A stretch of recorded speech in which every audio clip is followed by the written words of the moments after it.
ይሄ ቪዲዮ አንቺ ጋር ከደረሰ እመኚኝ የሆነ አጋጣሚ ወይም ክስተት አይደለም፣ በምክንያት ነው። ብዙ ነገር ተብለሻል፣ ብዙ ነገር ተወርቶብሻል። ታያቸው ቃይ እኔን ስሚኝ።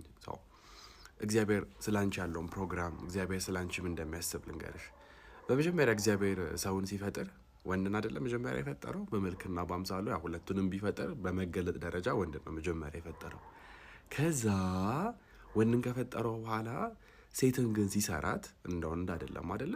እኔ እንደውም በጣም አሻሽሎ ሰርቷታል ብዬ ነው ማስበው። ወንድን ከሰራ በኋላ ለምን የተሻለ ምርጥ አድርጌ አልሰራም ብሎ እግዚአብሔር አንቺን ነው የፈጠረው፣ አንቺን ነው የሰራው። የቆዳሽ ልስላሴ፣ የሰውነትሽ ማማር እግዚአብሔር አንቺን እንዴት ግሩምና ድንቅ አድርጎ እንደሰራሽ ያሳያል። ደግሞ ሴትን ልጅ እግዚአብሔር ሲሰራት ረዳት ትሆነው ብሎ ነው አይደል የሰራት። ረዳት ሲባል የሆነ ቃሉ ከወንድ ያነሰ የማይጠቅም ይመስላል አይደል? ግን እኮ እግዚአብሔር ምንድን ነው የምንለው? እግዚአብሔር ረዳቴ ነው እንላለን አይደለ? አየሽ፣ የሱን ምስል የሱን እግዚአብሔር ረዳታችን እንደምንለውን እግዚአብሔር ማንነቱን በአንቺ ውስጥ ለሰው ልጆች ለወንዶች ገልጧል። አንቺ የእግዚአብሔር ማሳያ ነሽ። አንቺ የእግዚአብሔር ክብር መገለጫ ነሽ። ቆይ ይሄ ብቻ እንዳይመስልሽ፣ ጌታ ኢየሱስ ክርስቶስ እኮ ከሙታን ሲነሳ የመጀመሪያው የትንሣኤ ምልክት ወንድ አይደለም ሴት ነው።